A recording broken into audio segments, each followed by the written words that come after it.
The building at the back of the property is not the house. It is 40 feet from the main house, set low, built of the same brick, and at first it looks like a storage shed or a carriage house. But look at the chimney. The chimney is wrong. It is massive, wider than the building is tall, and it rises from the gable end, as if the building's entire purpose was to contain what comes out of it. The roof above the chimney is stained dark. That stain is 170 years old. This is not a carriage house. This is the kitchen. It sits where it sits, 40 feet from the dining room it served, in the open yard, in the rain, in the August heat, because the family that owned this house had decided, long before this particular kitchen was built, that cooking would happen out of sight. Not just out of smell, out of sight. And the people who cooked in it, who lit its fire before dawn and banked it after supper, who slept in the loft above the hearth with nowhere else to go, would also happen out of sight. The story of this building is the story of what gets separated from the house and why. And the fire risk, which is the story everyone tells, is not the whole story. Step inside the kitchen. The door faces the main house, not the road, not the drive. The door faces the back of the main house, and between the two buildings, the yard is swept bare. No grass.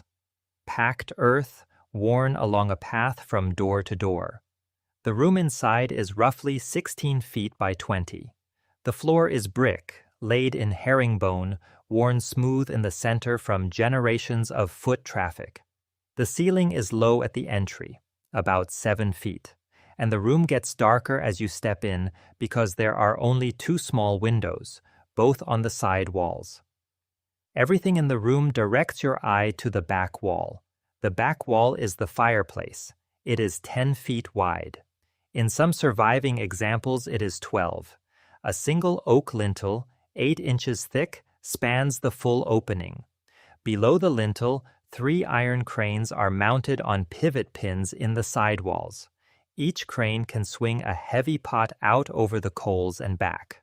To the left of the firebox, a side oven is built into the masonry, a domed brick chamber with an iron door, used for bread and slow roasting. To the right, a long stone shelf at hip height is blackened from a century of resting hot ironware on it. This fire was not one fire, it was 6 fires. Open hearth cooking was a multi-station system. The cook raked her coals into separate piles, each at a different temperature. Old coals at the far left for a low simmer, fresh hardwood burning hard at center for a full boil, a banked pile of embers at the right for the dry, even heat of a roast, a Dutch oven with coals heaped on its lid, baking cornbread at 300 degrees. A reflector oven angled before the blaze, turning a joint of meat by radiant heat. A spider, a cast iron skillet with 3 short legs, standing over its own small heap of embers, frying. A cook who knew this hearth could manage all of it simultaneously by eye, by the color of the coals, by the sound of the fat when it hit the pan. She was managing 6 simultaneous cooking processes with no thermometer, no timer, and no way to turn anything off. She added fuel to raise the heat. She raked coals away to lower it. She did this from before dawn until after the family's last meal, every day, for decades. The skill was real. The wage was not. Stand at the rear of a New England farmhouse, say a 1790 house in Hampshire County, Massachusetts. Walk through the back door. The kitchen is inside. It has been inside since the first colonial settlers built their first houses. A central chimney, a cooking hearth in the back keeping room, the family and the fire sharing the same walls. The smoke goes up the chimney. The heat warms the house. The cook is part of the household. The fire risk in Massachusetts is the same as in Virginia, the same dry autumn winds, the same sparks on wood shingle roofs, the same chimney fires in the same kinds of chimneys. New England cooked inside. This is the detail that breaks the comfortable explanation open. Detached kitchen, the permanent, year-round, purpose-built, separate structure for cooking appears on a specific map. That map runs from the Chesapeake Bay south through Virginia and Maryland, through the Carolinas and Georgia, along the Gulf Coast to New Orleans, and west into Mississippi, Alabama, and Tennessee as the plantation system spread. It does not appear in Massachusetts, it does not appear in Pennsylvania, it does not appear anywhere the household was organized around free labor.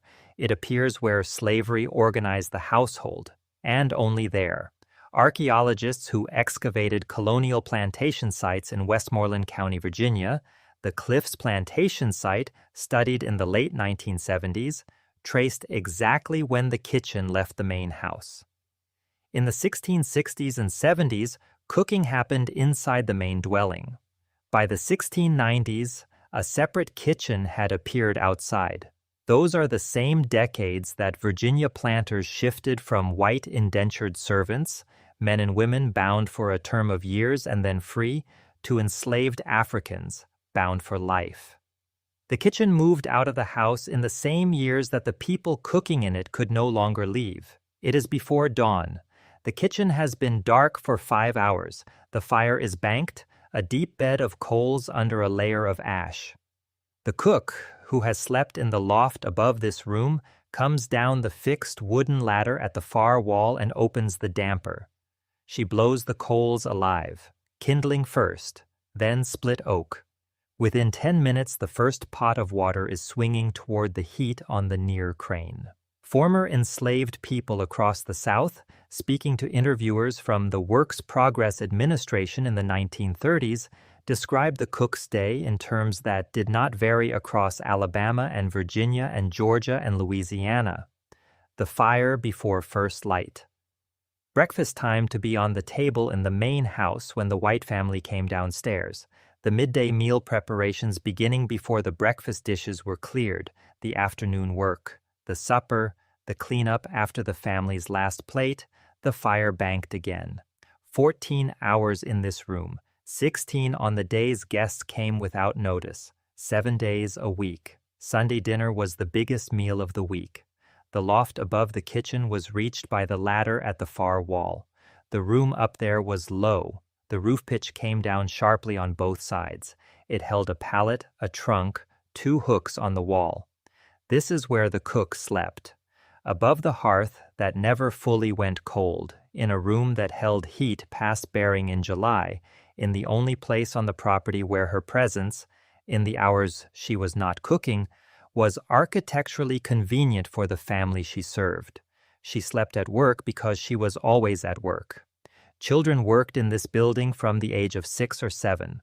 Former enslaved people described the jobs: toting water from the well, hauling firewood, turning the roasting spit for an hour or more at a time in front of an open fire, fanning flies from the dining table with a peacock feather brush, washing dishes, carrying dishes across the yard to the main house. The spit turning was a child's job because a child was the right height and because an hour of continuous rotation in front of an open flame was not considered a waste of a child's time. The kitchen was built 40 feet from the house. That distance is going to matter. But first, who worked in it? At Mount Vernon, Virginia, the kitchen stands as a separate dependency connected to the mansion by a curved colonnade. It is one of the most admired domestic arrangements in the early republic. The kitchen is run by an enslaved man named Hercules Posey. Visitors to the presidential household in Philadelphia described Hercules's kitchen the way they described celebrated restaurants. The cook moved through it with authority. Lesser workers stepped aside. Dishes emerged on schedule. Guests wrote home about the food. Hercules dressed in a good coat. He was permitted by the custom of the household to sell kitchen drippings and scraps, and he used the proceeds to buy clothes. The household accounts record this. He was celebrated. He was enslaved. George Washington rotated his enslaved household workers out of Pennsylvania every 6 months to prevent them from reaching the threshold under the state's Gradual Abolition Act. 6 months of continuous residence in Pennsylvania, after which an enslaved person could claim freedom under state law. Hercules was rotated back to Virginia on schedule. In 1796, he was reassigned from the kitchen to hard labor at Mount Vernon. On February 22, 1797, George Washington's 65th birthday, the night the household was celebrating, Hercules walked away. He left behind a daughter. He was never recovered. A French traveler who visited the estate a few weeks later asked the girl whether she was sad her father had gone. She said she was glad, because her father was free now. The chimney of that kitchen still stands at Mount Vernon. The food that came out of it was praised by senators and foreign ministers. The man who made the food could not walk out the door until the night he ran. Walk out of the kitchen door and stand in the middle of the workyard. Look around. The kitchen is behind you. To the left, 30 feet away, is a low masonry building with no windows and a heavy wooden door fitted with an iron lock. That is the smokehouse. The key to the smokehouse is on the mistress's belt. To the right is the dairy, a structure where milk was set in wide ceramic pans on cool slate shelves, where butter was churned, where cream was skimmed. Beyond the dairy, a fenced kitchen garden holds the herbs and vegetables. The well is at the center of the yard. Every gallon of water used in that kitchen came from that well, drawn by hand. Cooking and cleaning on a busy day demanded dozens of gallons carried in iron buckets. The woodpile is against the kitchen's back wall, cords of hardwood replenished constantly because open hearth cooking burned through fuel at a rate no modern kitchen approaches. Every stick of that wood was cut, split, and carried by hand. The smokehouse was locked. The cook who ran the kitchen, who knew every recipe the household ate, who managed 6 fires at once, who could roast a dinner for 20 without a thermometer, was not trusted with the provisions she cooked. When she needed meat, she asked. She waited. She was given what was measured out for her. If she tasted a dish she was seasoning, she risked an accusation of theft. Southern law in the antebellum period made poisoning by an enslaved person a specific capital crime, singled out by statute in Virginia and Carolina codes. Trial records survive. The fear at the dinner table ran both ways. The woman at the hearth knew the family feared what she might put in the pot. She cooked for them anyway, 3 times a day, every day, and the provisions she cooked with were locked away from her between meals. The yard, the well, the smokehouse, the dairy, the garden, the woodpile, the kitchen itself was a female labor landscape, a factory floor. The historian who spent years documenting these yards from HABS survey photographs described the plantation as having 2 landscapes laid on the same ground. A white landscape of gates, avenues, and porticos, visible and presented, and a black working landscape of yards and paths and outbuildings, which produced everything the front landscape displayed. The kitchen was the hinge between them. Walk from the kitchen door across the yard toward the main house. Count the steps. At 40 feet, the rear service entrance is directly ahead. Every dish that left that hearth traveled this distance. Every bowl of soup, every roast, every course of a formal dinner, carried on a tray, in summer heat, in winter cold, in the autumn rain, by a runner, often a child, moving at a trot from the kitchen door to a warming station inside the rear entrance, and then to the dining room, beyond. Travelers who dined at Southern houses in the antebellum period described the same problem across 50 years. Food at the table that was not quite hot, sauces thickened in transit, bread that had lost its crust, covered dishes and chafing dishes existed precisely because the architecture guaranteed cooling food. The family did not fix the problem by moving the kitchen closer. They hired more people to run faster because the people running were not paid. The distance was free. The extra labor required to compensate for it was free. The dining room performance it enabled, the groaning table, the apparently effortless abundance, the food arriving as if by magic, was the point of the arrangement. The mechanics were invisible by design. The architecture was the alibi. At Monticello, Virginia, the dependency kitchen sits in the south wing of the hilltop house, built into the hillside, connected to the main rooms by an all-weather passage. The kitchen is equipped with charcoal stew stoves, masonry countertops with iron grates, coal-fired beneath, allowing the precise low-heat work of French sauce cookery. It is the most technically sophisticated domestic kitchen in Virginia in its era. The woman who ran it was Edith Hern Fossett, born at Monticello in 1787, sent to the president's house in Philadelphia as a teenager to train under a French chef. Returned to Monticello. Ran its dependency kitchen for more than 20 years. Cooked for Jefferson's endless stream of guests, former presidents, sitting senators, foreign travelers. The food was praised. The praise went to Jefferson, whose hospitality it was. Edith was still enslaved. Thomas Jefferson died in July of 1826. He died in debt, more than $100,000, compounded over decades of borrowing against future crops and building a house whose costs never stopped.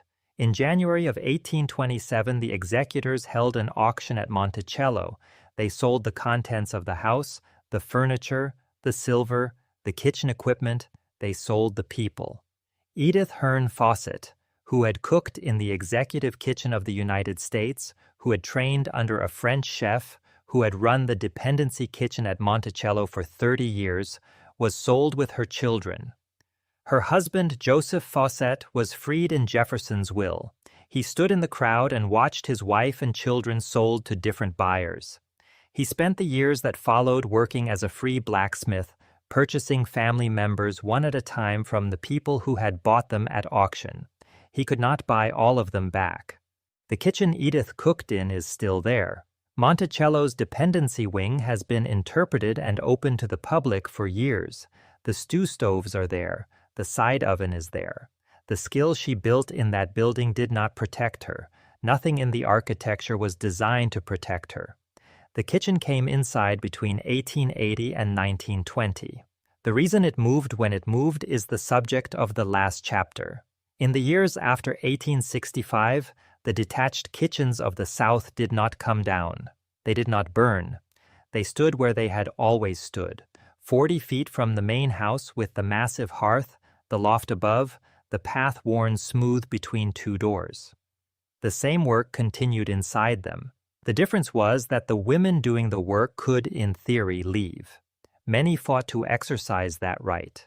Freed women across the South in the first years after Emancipation made clear that live-in domestic service, sleeping in the kitchen quarters on call before dawn, was something they associated with bondage.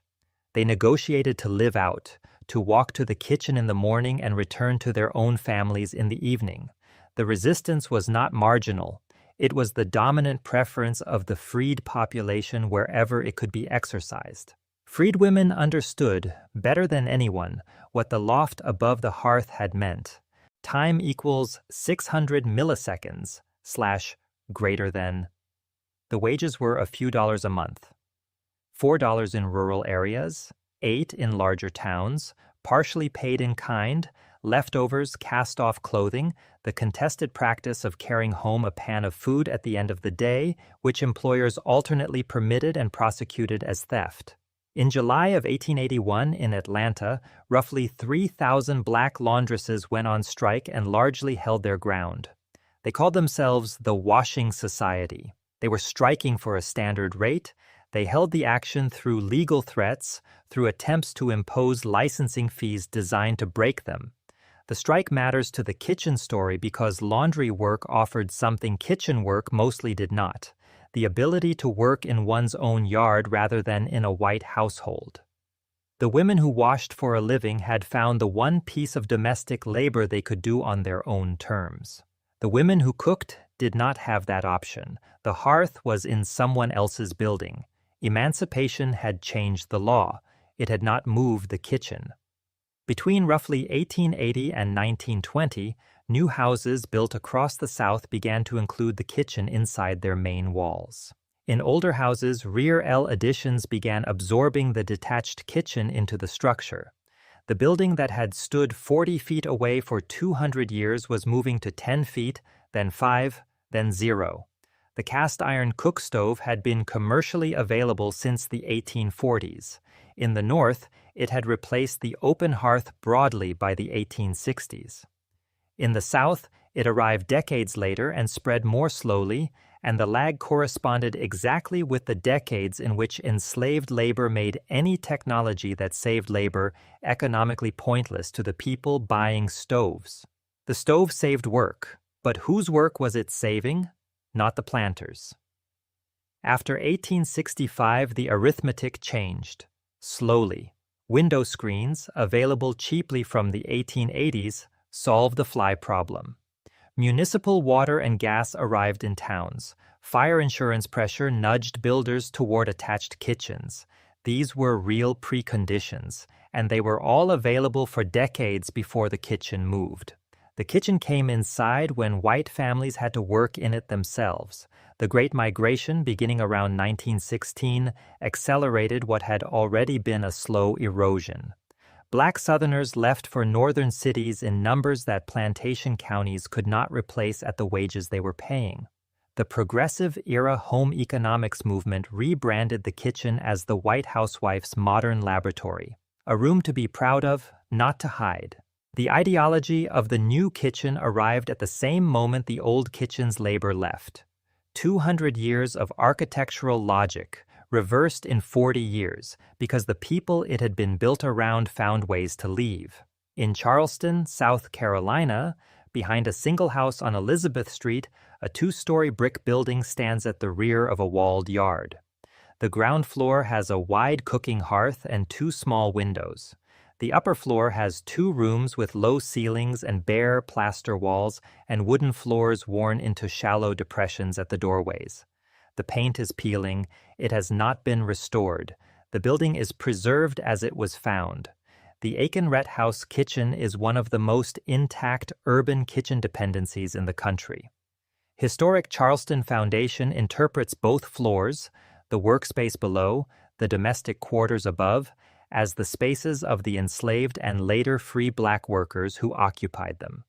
The names of some of those workers are known from the property's records. At Monticello, the Thomas Jefferson Foundation has spent decades interpreting the dependency kitchen and naming the people who worked in it. The Getting Word Oral History Project has recorded the descendants of Monticello's enslaved community since 1993. At Whitney Plantation in Wallace, Louisiana, the only major plantation museum built entirely around the perspective of the enslaved, the Aiken kitchen stands in the workyard behind the main house. The site opened in December of 2014. In other places, the buildings have different names now. Across real estate listings in Charleston and Savannah and the Virginia Hunt Country, surviving detached kitchens are marketed as charming historic dependencies. Original kitchen cottages. Well-preserved outbuildings with rental potential. Some are short-term rentals, some are guest houses. At several plantation wedding venues, the old kitchen building, the most labor-marked structure on the property, houses the catering operation. The buildings do not announce what they were. They have to be told. Walk back out to the building at the back of the property. The one you started at. The one with the chimney that is wrong. Look at the chimney again. It is too large for the building it belongs to. It rises from the gable end, 4 feet wide at the base, taller than the ridgeline by 8 feet. For a building this size, 16 by 20 feet, 1 story, 2 small windows. A chimney that massive serves only one purpose. It was built to contain a hearth 10 feet wide, running 6 fires at once from before dawn until after the family's last meal, every day, for 150 years. The building stands 40 feet from the dining room. Every dish that left this hearth crossed that distance, carried by a woman or a child who was not paid. The dining room was the stage. This building was the wings. The distance between them was not an accident of layout, it was the point.